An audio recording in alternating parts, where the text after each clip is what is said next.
C'est un sujet qui me tient très à cœur et je me renseigne beaucoup sur ce sujet-là. Si tu as assisté à mon sommet virtuel de l'année dernière, un de mes sommets, j'ai invité quelqu'un spécialement sur le sujet. Il s'agit de l'éducation des garçons. Comment est-ce qu'on élève des garçons, les garçons de demain, les hommes de demain, dans un monde qui est vraiment divisé entre le féminisme extrême et le masculinisme toxique.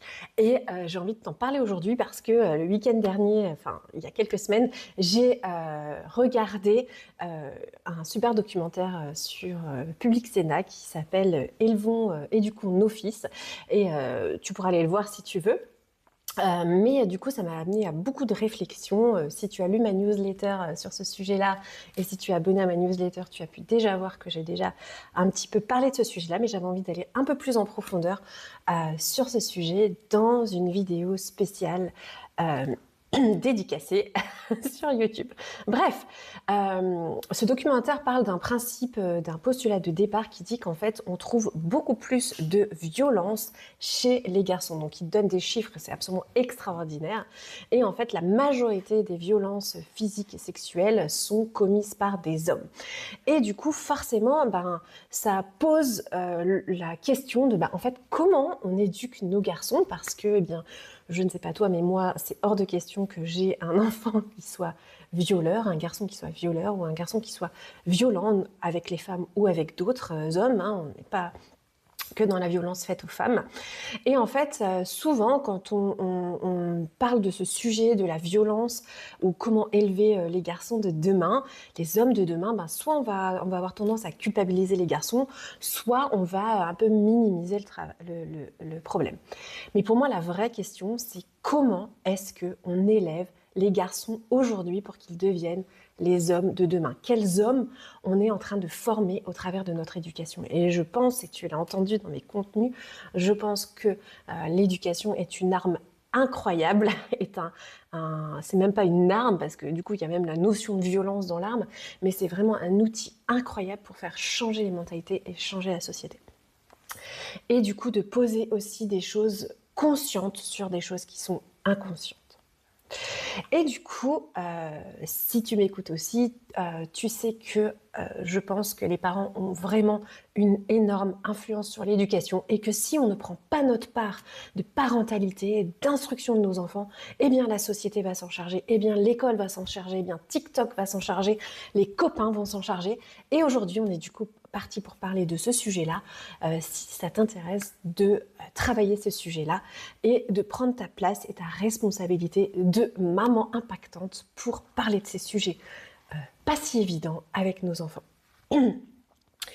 Alors, vraiment j'ai envie de dire en fait, on entend, il y a vraiment des mouvements qui sont masculinistes, je crois que c'est ça, qui sont vraiment, pour moi c'est pas de la masculinité, c'est vraiment un mouvement anti-femme où vraiment la femme est rabaissée, est un objet.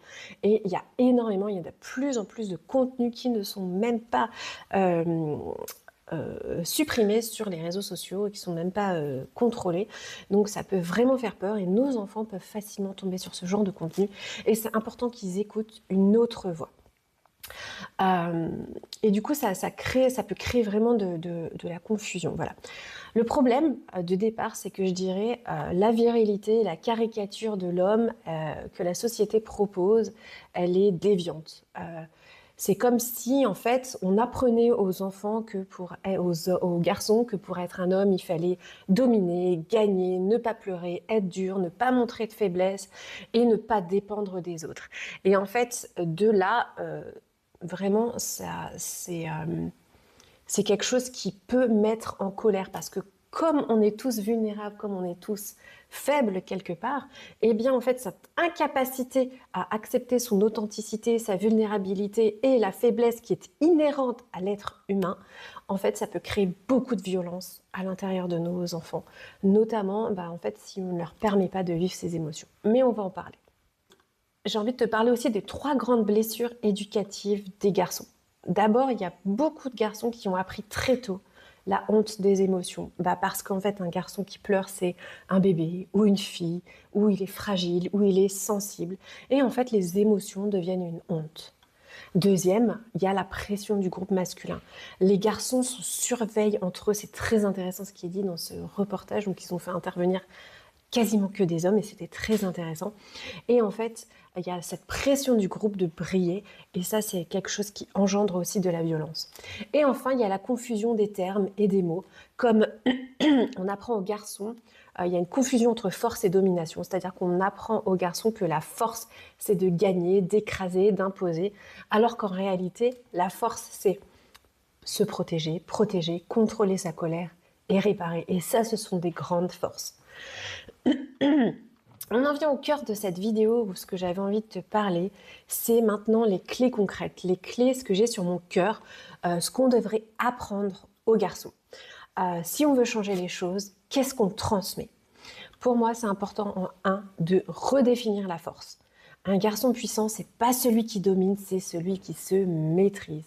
Et pour moi, la maîtrise de soi, c'est une des formes les plus élevées de puissance, de bienveillance, de virilité aussi, d'humanité et de féminisme aussi, de rigueur. La maîtrise de soi, c'est vraiment quelque chose qui est pour moi un fruit de penser à l'intérieur et c'est vraiment hyper intéressant de redéfinir la force et de ne pas que la force c'est pas des muscles, la force c'est pas de la domination, mais c'est vraiment de la maîtrise de soi. Et crois-moi, se contrôler soi-même, ça demande extrêmement de courage et c'est bien plus difficile que de lâcher et de laisser exploser sa colère. Deuxièmement, on apprend la responsabilité. Tu sais qu'un sujet, et ça c'est vraiment un sujet qui est très important pour moi, c'est apprendre la responsabilité de sa force. Alors on sait que les hommes sont physiquement plus forts, ont tendance à être plus forts que les femmes, mais du coup l'idée c'est de ne pas prendre ça pour acquis ou en mode je vais montrer que je suis plus fort, mais c'est d'avoir la responsabilité de cette force. Qu'est-ce que je fais? On a un garçon, pour moi c'est important qu'on apprenne un garçon d'avoir une responsabilité de ne pas blesser. Et en fait du coup la force, cette force physique, elle engendre une responsabilité morale extrême, extraordinaire, pardon. Ensuite, troisièmement, donc ça on en parle beaucoup, c'est très actuel, c'est apprendre la lecture des émotions, c'est-à-dire pas juste exprimer ses émotions, mais les comprendre. Comprendre sa colère, sa frustration, ses déclencheurs, comprendre quand on est jaloux, pourquoi on est jaloux, comprendre pourquoi on pète un câble, qu'est-ce qui s'est passé. Donc je t'ai fait une vidéo dernièrement sur pourquoi j'ai entre guillemets pété un câble, c'est parce que j'avais été malveillante envers moi-même. Si tu n'as pas vu la vidéo, c'est la vidéo précédente, je t'invite à aller la voir. Et donc c'est une lecture des émotions, une lecture que notre émotions sont souvent issues de pensées ou de blessures. Voilà. Ce sont des émotions complexes, donc on apprend qu'il y a une certaine complexité et qu'on doit apprendre à les décoder. Alors bien sûr, ce n'est pas que pour les garçons, n'est-ce pas? Mais là on est sur ce sujet de comment on élève nos fils de demain. Donc c'est pour ça que j'en parle là, mais bien évidemment c'est quelque chose qui est très important aussi chez les filles. Voilà, ne me faites pas dire ce que je n'ai pas dit éventuellement. Quatrième point, développer l'empathie. L'empathie, ce n'est pas une faiblesse, il faut qu'on arrête avec ça, c'est une compétence sociale extrêmement avancée. Et en fait, comprendre l'impact de ses actions sur les autres est extrêmement fondamental. La notion de responsabilité d'empathie, c'est comprendre que ce qu'on dit peut avoir un impact sur les autres. On n'est pas responsable de l'impact sur les autres qu'ont nos mots M-O-T-S, mais on est responsable de la façon dont on les transmet. Et du coup, pour être responsable de la façon dont on les transmet, eh bien, il est très nécessaire de développer l'empathie. Ensuite, cinquièmement, apprendre la réparation. Les garçons doivent apprendre une chose essentielle, les filles aussi, mais encore une fois, on est sur une vidéo sur élever les hommes de demain. C'est de comprendre que se tromper n'est pas le problème. C'est pas un problème de se tromper. Par contre, de ne jamais réparer, là, c'est un problème. Là, c'est quelque chose à résoudre. Un homme, pour moi, respectable, c'est un homme qui sait dire « je me suis trompé » et je répare. Et ça, c'est hyper important. Enfin, sixième clé, c'est déconstruire les modèles culturels. Alors peut-être que tu n'as pas lu ma newsletter, si ce n'est pas le cas, je te dis, j'ai regardé ce documentaire de Public Sénat avec mes enfants et on a fait beaucoup de fois pause pour engager des conversations avec mes enfants sur ce sujet. Pour moi, l'idée, c'est vraiment de parler et d'entamer des conversations. Je le redis, je le dis tout le temps. Il vaut mieux 1000 conversations d'1 minute avec nos enfants qu'une seule conversation de 1000 minutes sur un sujet. C'est beaucoup plus encourageant d'ouvrir plein de conversations.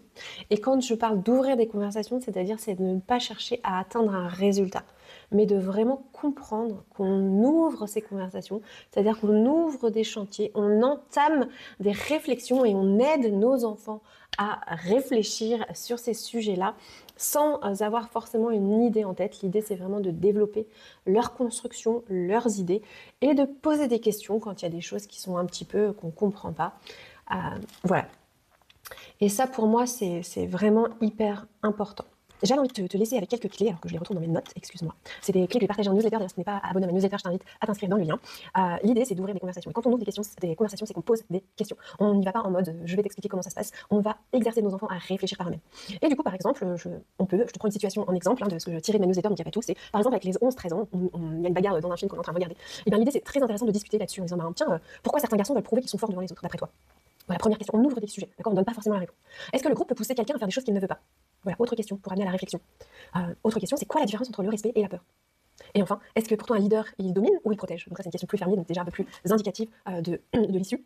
Mais du coup, on est vraiment dans des questions, tu vois, il y a deux questions, c'est qu'est-ce que la société attend des garçons aujourd'hui? Ou quel type d'homme ou de femme est-ce que tu veux devenir dans ce monde? Voilà. C'est ces genres de questions qui vont aider nos enfants à conscientiser déjà ce que la société nous offre et à pouvoir prendre et faire un pas de recul ou un pas de côté pour choisir la propre personne qu'ils souhaitent devenir. Et du coup, c'est notre job en tant que parents d'évoquer ces sujets et de les préparer. Voilà, vraiment pour moi, le rôle des parents, il est fondamental, je n'arrête pas d'en parler, ne nous faisons pas voler notre rôle par les écrans, TikTok, les copains, l'école, des livres, enfin voilà, vraiment soyons intentionnels dans notre éducation et ce que je t'explique aujourd'hui, c'est vraiment pour moi être intentionnel.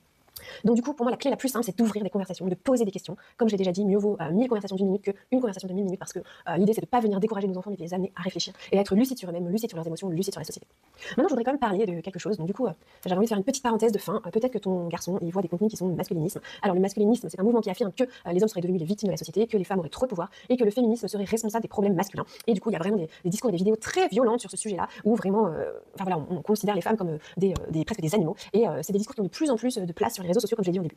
Et du coup, ils sont très attirants ces discours. Pourquoi? Parce qu'ils expliquent ils donnent une explication simple qui, encore une fois, tu vois, il y a la notion de responsabilité qui enlève cette notion de responsabilité à chaque être humain. D'où l'importance, c'est pourquoi j'ai un point fondamental sur la responsabilité de chacun. Mais du coup, c'est très facile de dire le problème c'est les autres. Ça donne un ennemi clair, un ennemi, voilà, on a un ennemi commun ensemble. Et en fait, ça donne aussi un sentiment de puissance. C'est masculinisme. Alors, je vais pas faire toute une étude, c'est pas mon sujet, je connais pas bien, je suis pas sociologue, etc. Mais j'avais envie de te donner quelques clés de compréhension. Et surtout, le point que je voulais aborder, c'est qu'est-ce que je fais si mon enfant, il a déjà regardé des contenus comme ça, s'il est un petit peu dans cette idée, dont on entend qu'il y a quand même beaucoup de violence et peu de respect là-dedans, donc on est quand même déjà bien avancé dans la domination. Voilà. L'idée, si ton fils il est déjà dans ce domaine-là et que ça l'intéresse et qu'il a un petit peu ces discours-là, c'est déjà d'éviter la moquerie et d'éviter la justification. Vraiment, ça va le radicaliser et tu ne vas pas pouvoir rentrer dans une conversation. Donc l'idée, premièrement, c'est de comprendre ce qui l'attire dans ce discours. Est-ce que c'est un sentiment d'injustice? Est-ce que c'est une peur de ne pas être à la hauteur? Est-ce que c'est une frustration relationnelle? Qu'est-ce qui fait qu'il est dans ce discours-là? Et pour le trouver, on pose des questions. On ne contredit pas notre enfant frontalement, ça ne sert à rien, il va se braquer, il va se sentir incompris, surtout si on est déjà nous, une femme ou une maman. L'idée, c'est simplement de comprendre. Un petit peu comme je vous en ai déjà parlé souvent, si votre ado vient et vous dit la terre est plate, au lieu de lui dire mais n'importe quoi, on va lui dire ah ouais, mais aide-moi à comprendre ton raisonnement pour que tu arrives à cette conclusion-là, parce que je crois que tu es intelligent, donc j'ai besoin de comprendre où est-ce que tu en es, comment tu es arrivé à cette conclusion-là. Bah là, c'est pareil, on va poser la question, qu'est-ce qui te parle dans cette idée? Ah, et comment tu en arrives à cette conclusion-là? Et vraiment avec de la curiosité et pas du jugement, ça va lui permettre de se sentir respecté dans ses opinions et en même temps de comprendre ce qui se joue à l'intérieur de lui. Et ensuite, de montrer la complexité du réel. Souvent, voilà, de lui dire qu'en fait la réalité sociale, elle est jamais ni blanche ni noire, et c'est une bonne façon de commencer à expliquer cette notion de responsabilité soi-même, en fait, que c'est pas les autres qui sont responsables de notre malheur, entre guillemets, c'est que nous avons une part de responsabilité. Et l'important, c'est d'identifier quelle est cette part de responsabilité. Et à partir de là, déjà, il y a une brèche qui s'ouvre pour essayer d'élever l'adulte de demain en dehors des violences de ces courants.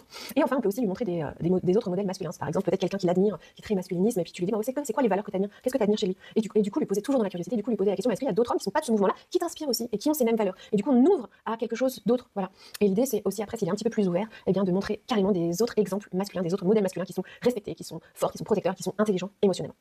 Voilà pour cette petite vidéo qui est un petit peu longue, mais c'est un sujet qui me tient vraiment à cœur. Non que je sois d'une extrême féministe, mais parce que pour moi, c'est des questions qui sont importantes à se poser en tant que parent dans cette société actuelle qui heureusement cherche une égalité et quelque chose de magnifique, une relation égale entre les hommes et les femmes. Voilà, si tu veux aller plus loin, eh bien, tu peux trouver toutes les infos sur mon programme, qu'est-ce que je propose, comment travailler avec moi, tu récupéreras ça dans la description. Et ce sera avec plaisir qu'on continuera l'aventure. Si toi-même tu es dans cette situation-là, que tu as envie d'approfondir ces clés-là, eh bien, prends rendez-vous avec moi, on fera le point avec grand plaisir. Salut, salut!